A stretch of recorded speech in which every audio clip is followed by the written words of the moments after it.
2026년 3월 18일 수요일입니다. 오늘 요한계시록 15번째 꼭지는 9장 1절에서 4절까지의 말씀입니다.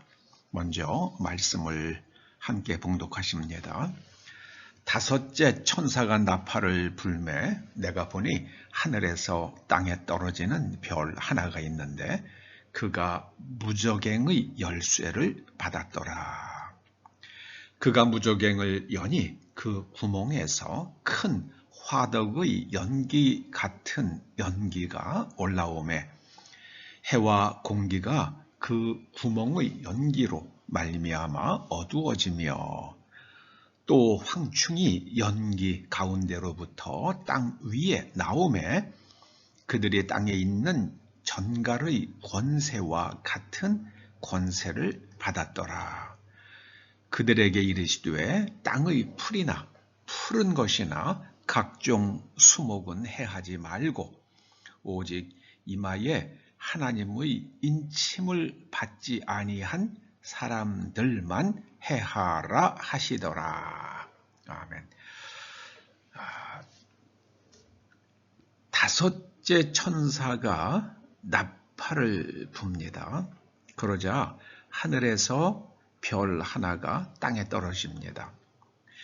요한계시록 8장 10절에도 소행성이 땅에 떨어지는 그때는 소행성이 바다에 떨어집니다. 바다에. 당연히 엄청난 쓰나미가 발생하겠죠. 누가복음에는 그때 바다에서 일어나는 일로 인해서 사람들이 기절할 것이라는 그런 말씀이 있습니다. 그러니까 만약에 태평양 한가운데에 그런 소행성이 떨어진다. 그래서 100m가 넘는 쓰나미가 발생한다. 그러면은 그 쓰나미가 오는데 일본이나 한국 정도에 오는데 태평양 가운데서는 한 2시간 걸리지 않겠습니까? 그러면 그때 이제 소행성이 떨어졌습니다. 2시간 후에 100m의 쓰나미가 올 것입니다.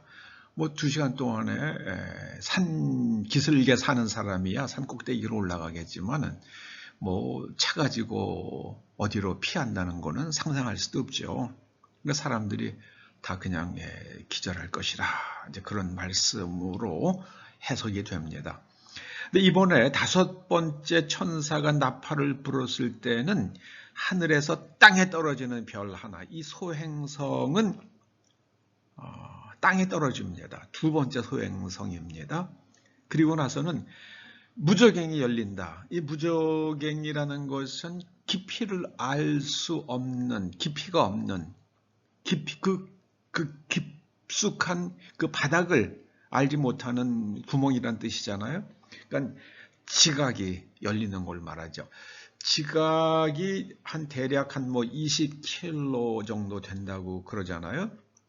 그런데 그 지각이 열리면, 지각이 깨지면, 지각의 균열이 생기면 거기서 엄청난 용암이涌출되겠죠. 그래서 큰 화덕의 연기 같은 연기가 올라옵니다. 이건 화산하고는 게임이 안 되는 규모입니다. 그래서 그 연기로 인해서 그때 이제 충돌할 때 지각이 균열되면서 먼지도 어마어마하게 발생이 되겠죠. 해와 공기가 그 구멍의 연기로 말미암아 어두워진다. 온 지구상에 일어나는 일입니다. 그런데 그렇게 심각한 대기 오염으로 인해서 황충이 발생한다. 이제 황충으로 번역된 헬란 말은 아크리스라는 말인데요. 영어로는 로커스트로 번역을 했어요. 로커스트는 아프리카의 그 메뚜기 떼로 다니는 메뚜기, 그게 로커스트죠. 그런데 아프리카의 메뚜기 떼는 초목을 먹죠. 그런데 이제 이 연기 가운데서 나오는 이 아크리스는, 이 황충은 초목을 먹질 않아요. 그 대신에 동물을 쏩니다. 사람을 쏴요. 독이 있어요. 전갈의 독과 같은 독을 가지고 있다. 3절에 말씀하죠.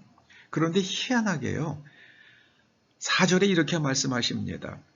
이마는 사람의 정신이잖아요. 이마가 하나님의 인침을 받지 아니한 사람들만 해하라 하시더라. 이건 이 황충이 하나님의 지시를 받는 그런 벌레들이에요. 그래서 성령을 받지 아니한 사람들을 쏩니다.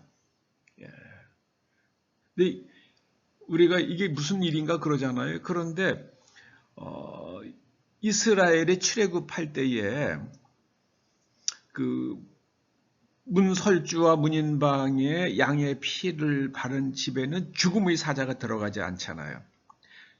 그것을 양의 피를 바르지 아니한 집에는 죽음의 사자가 들어가서 사람의 첫 자식이든지 아니면은 짐승의 첫 새끼든지를 다 죽이잖아요. 어떻게 그런 일이 있을 수 있는가 이렇게 생각할 수 있잖아요. 그런데 분명히 그런 일이 일어났었습니다. 그런데 이 5번째 천사가 나팔을 불었을 때 떨어지는 소행성으로 인해서 발생하는 대기 오염에서 나오는 이 아크리스 황충은 성령을 받은 사람은 쏘지 않는 거예요. 정말 신기하잖아요. 이 계시록에 그렇게 말씀되어 있으니까 믿으시고 성령을 받은 우리들은 두려워하지 마십시다. 분명한 것은 이제 소행성 하나가 땅에 떨어지고 용암이 쏟아지고 그리고 대기가 오염이 되고 해가 어두워지는데 그 기간이 얼마냐 하면은 5달이에요. 5달. 그 말씀은 오늘 본문 4절 이후에 나오죠. 10절, 9장 10절에 보면은 전갈과 같은 꼬리와 쏘는 살이 있어 그 꼬리에는 5달 동안 사람들을 해하는 권세가 있더라. 그러니까 이제 5달이 지나고 나면은 이제 대기 중에 있는 먼지들이 땅으로 가라앉고 그러겠죠. 그러면서 황충도 점차 소멸된다. 그 말씀입니다. 아프리카의 메뚜기 때도 그렇게 갑자기 번식할 수 있는 여건이 사라지면 메뚜기 때도 소멸되잖아요. 이 황충도 소멸됩니다. 이렇게 계시되어 있으니까 여러분 우리가 준비할 것은 무엇이겠습니까? 성령 충만함을 받는 겁니다. 오직 성령 충만함을 받으시기를 주의 이름으로 축원합니다. 내가 성령 충만함으로 나타나는 여러 증거들이 있는데 그 중에 하나가 방언입니다. 그 방언은 내가 할 수 있잖아요. 내가. 근데 방언은 공중 예배 가운데는 하지 않도록 성경이 권하고 있습니다. 그 방언으로 사도 바울은 방언으로 기도를 정말 많이 했다고 스스로 말하고 있잖아요. 여러분 방언으로 기도를 많이 하시기 바랍니다. 그럼 방언이란 무엇인가? 방언은 나의 발성기관을 성령께서 사용하셔서 내가 알지 못하는 언어로 하나님께 아뢰는 겁니다. 성령께서 나의 목소리를, 내 발성기관을 사용하시는 거예요. 그게 방언입니다. 그런데 방언 통변의 은사를 받은 사람은 그 사람의 말소리를 듣고 방언을 듣고 그 뜻을 이해합니다.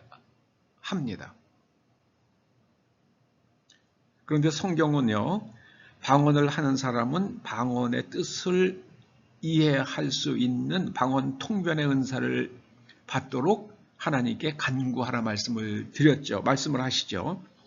그래서 방언도 하시고 또 방언하는 것만이 성령을 받는 거 아니에요. 성령께서 주시는 많은 은사들 가운데 하나입니다. 근데 이것이 가장 손쉬워요. 손쉽다는 건 이상하지만은 가장 우리가 쉽게 접근할 수 있는 그런 은사가 방언입니다. 방언을 사모하시고 방언을 받으시기 바랍니다. 기도하시죠. 아버지 하나님, 저희가 성령 충만하여 5번째 천사가 나팔을 불어 일어나는 지각균열과 그리고 대기오염, 또 대기오염으로 인해 발생하는 황충에 쏘이지 않도록 역사하여 주시고, 저희가 마지막 시대에 항상 성령 충만할 수 있도록 기름 부어 주시옵소서. 예수님의 이름으로 기도드리옵나이다. 아멘.